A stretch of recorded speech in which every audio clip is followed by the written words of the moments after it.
You ever have one of those days that just keeps kicking you while you're down?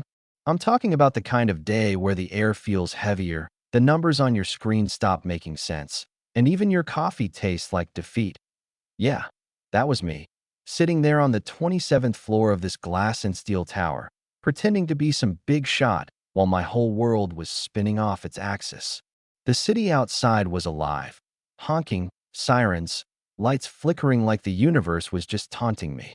I didn't even notice the cleaning crew slip in. Happens every night.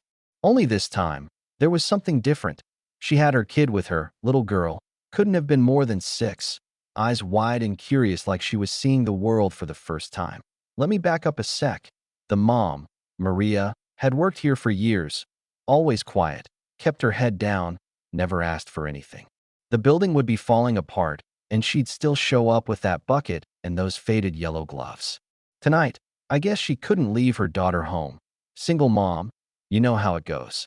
So the kid tags along, clutching some half-broken teddy bear, looking around like the whole office is a playground. I'm drowning in paperwork, meetings stacked up, emails buzzing, some hotshot investor breathing down my neck about this can't-miss contract. On paper, it looked like a windfall. Too perfect, honestly. You know what I mean?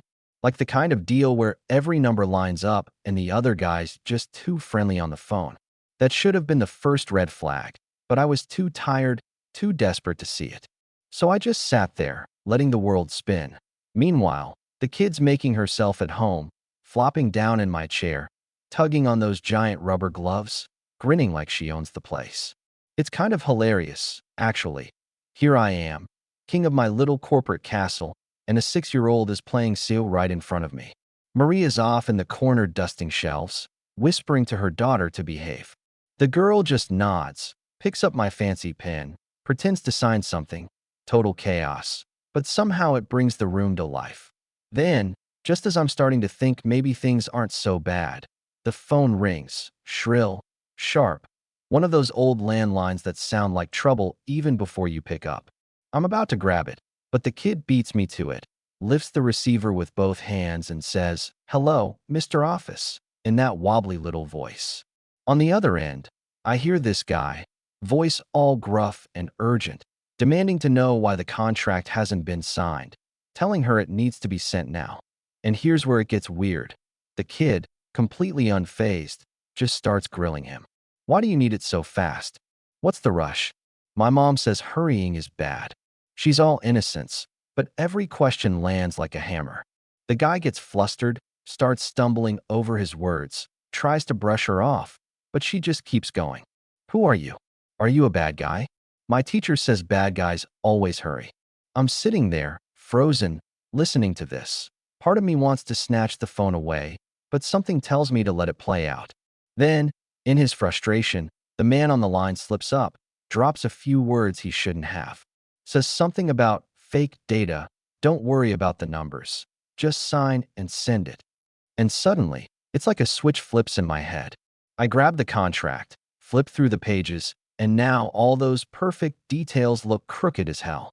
The language is vague, signatures are weird, even the routing numbers don't add up.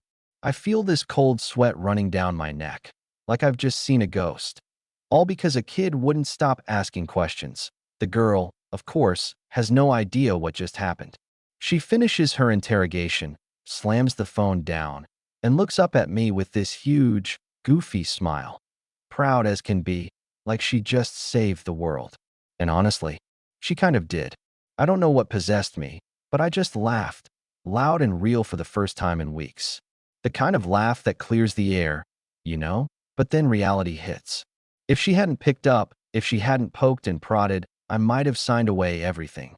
Company reputation, jobs, my own neck on the line.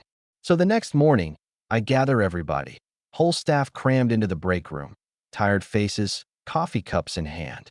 I tell the story straight, no sugarcoating. How this kid with the teddy bear and yellow gloves saved our bacon by just being herself. You could feel the tension break, hear the laughter ripple through the room. And when I handed her this dinky little hero of the day certificate, you'd have thought I gave her a gold medal. Maria cried. The whole room cheered. And from that day on, every new employee heard about the auditor in rubber gloves.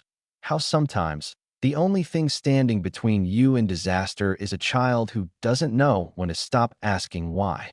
The story took on a life of its own, became an inside joke, a cautionary tale, a little slice of humility in a place that usually runs on ego.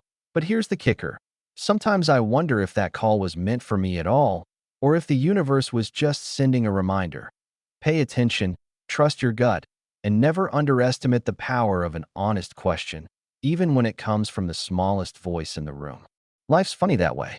One minute you're on the edge, the next, you're pulled back by a kid with sticky hands and no filtered, "So let me throw it to you." Was it luck, fate, or just plain common sense? What would you have done if you were in my shoes? Drop your thoughts below, tell me where you're watching from, and don't forget to share your own stories. Because, believe me, sometimes the craziest rescues come from the people you least expect. And hey, next time you're in a hurry to sign something, maybe let a 6-year-old take the call first, just in case. Funny thing is, after that whole fiasco, life at the office didn't go back to normal. If anything, it got weirder. The story spread like wildfire, not just inside our walls, but somehow it slipped out. Vendors heard about it. Even our competitors started cracking jokes about hiring child auditors. Next thing you know, people are dropping by my office, dropping hints like, "Hey, maybe your next big hire should be in kindergarten." Yeah, very funny. But if I'm being honest, the vibe around here shifted for real. Folks got a little less tense, a little more willing to laugh at themselves. Heck, I even started catching myself looking at problems sideways. Like, what would that kid say? You go your whole career building up this armor, thinking experience is everything. But sometimes it's the naive questions, the ones that sound dumb on the surface, that cut through the BS fastest that IT didn't take long before I started leaning into it. We brought in fresh eyes for big decisions, junior staff, even interns, just to poke holes in stuff. Maria's daughter, Chloe, became a regular. After school, weekends, sometimes she'd be sitting at my desk spinning in the chair, firing off questions like, "Why's everyone always typing so fast?" Or, "Why don't you have any fun pictures on your walls?"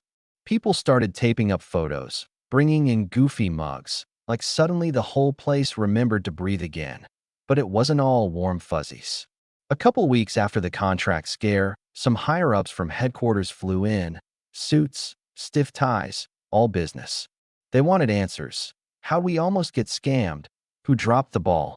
What kind of operation was I running where children solve crimes? It got tense. They cornered me in the boardroom, peppered me with questions, tried to make it sound like the whole thing was some huge embarrassment. And I'll admit, for a second, I felt that old panic, like maybe I was on the chopping block. Maybe I'd screwed up just by being human. But then Maria walks in, holding Chloe's hand. She'd come to drop off some keys I'd left on my desk. Chloe looks right at those bigwigs and says, "Are you the bad guys on the phone?" And the room just goes silent. These executives, so full of themselves, getting grilled by a 7-year-old with pigtails and a juice box. If you've never seen a grown man stammer, let me tell you, it's a beautiful sight. What happened next still cracks me up. One of the execs, trying to save face, kneels down and asks Chloe what she'd do if she was boss for a day. She doesn't miss a beat, says, "I'd give everyone a break, let them eat cake, and not let any mean people call on the phone." Room busts out laughing, tension evaporates, and just like that, the incident becomes this shared joke, a lesson, not a disaster. After that, things changed for good. The company launched a program, Questions Save the Day, where every employee, from janitor to VP, could flag any contract, any number, no matter how small, if it felt off. No more shut up and sign. No more brushing aside the weird stuff. We even started a quarterly Fresh Eyes review, where someone completely outside the department checked our work. Sometimes it was Chloe, with help from her mom. Sometimes a temp. Sometimes even a client's kid tagging along for the day. And honestly, profits went up, stress went down. People actually smiled at work, which in corporate America is about as rare as a unicorn in Times Square.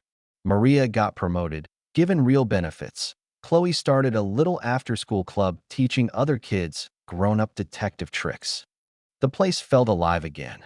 But late at night, when the lights dim and it's just me and my thoughts and that stupid old contract framed on the wall as a reminder.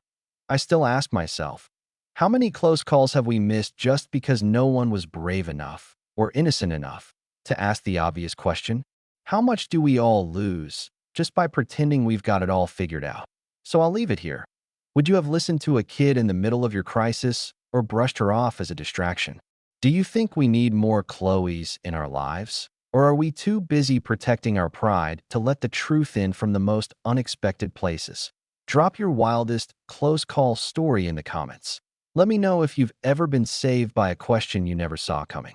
And hey, don't just watch from the sidelines. Share this with someone who needs a reminder that sometimes the smallest voice in the room is the only one worth hearing. Because, trust me, next time disaster comes knocking, it might just be a kid with sticky hands and a juice box who saves the day.